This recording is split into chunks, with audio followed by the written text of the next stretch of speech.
Hello friends, মই আজি কলমৌ শাক বনাব লৈছোঁ। ইংলিছত ইয়াক কি কয় ৱাটাৰ স্পিনাচ। এই শাকটোতো বহুতে জানে এইটো শৰীৰৰ কাৰণে কিমান লাভকাৰী নহয় জানো।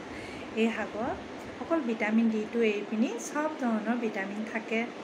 তাৰপিছত এইটো শাক খালে আমাৰ যাৰ ভোক কম আছে ভোক বঢ়ায়, লিভাৰ প্ৰব্লেম থাকিলেও লিভাৰ প্ৰব্লেম কাম দিয়ে। তাৰপিছত ডায়েবেটিছ পেচেণ্টো এইটো খাব পাৰে। যাৰ ব্লাড কম আছে এইটো যদি খাওঁ আমি নিয়মীয়াকৈ ব্লাডটো মানে কি হিমগ্ল'বিন প্ৰব্লেমো শেষ হয়, ব্লাড হয়। আৰু স্কিনৰ কাৰণেও ভাল, চকুৰ কাৰণেও ভাল, মানে চব প্ৰকাৰৰে এইটো কলমৌ শাকটো বহুত ভাল। আৰু আপোনালোকে যদি বিচাৰে এইটো জুচ উলিয়াই ৰাতিপুৱা খাব পাৰে বা বইল কৰি মানে সিজাই খাব পাৰে।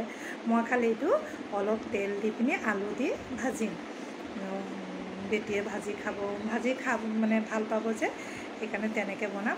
আৰু আছে একমুঠিমান, সেইটো কালি ৰাতিপুৱা জুচ উলিয়াই খাম। এনেকুৱা ভাল বস্তুবোৰ পালে আমাৰ বেমাৰে নহ'ব, দৰৱৰ দৰকাৰে নহ'ব ন।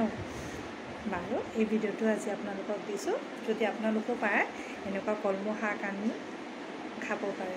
আৰু শাকজাতীয় বস্তু চবেই ভাল নহয় জানো।